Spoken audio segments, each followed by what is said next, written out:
इंसान इतना मजबूत है कि पहाड़ों का सीना चीर कर रख दे, और कमज़ोर इतना कि लहजों और लफ्ज़ों से टूट जाता है।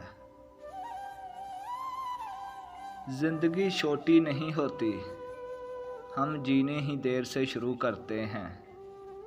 जब तक रास्ते समझ आते हैं तब तक लौटने का वक्त हो जाता है।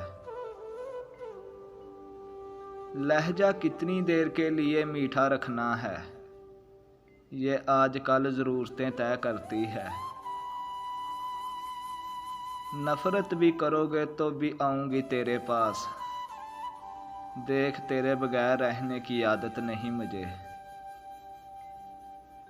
ज़िंदगी बदलने के लिए लड़ना पड़ता है और आसान करने के लिए समझना पड़ता है।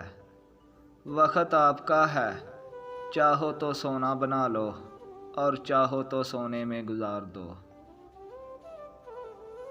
जिस इंसान की जान निकल जाए तो वह ज़िंदा नहीं रहता, और जिस इंसान से एहसास निकल जाए तो वो फिर इंसान नहीं रहता। शुक्र करना सीखो, इतना मिलेगा कि थक जाओगे। कभी कभी अच्छे लोगों से भी गलतियां हो जाती है, लेकिन इसका मतलब हरगिज़ नहीं है कि वो बुरे लोग हैं, बल्कि ये मतलब है कि वो भी इंसान है।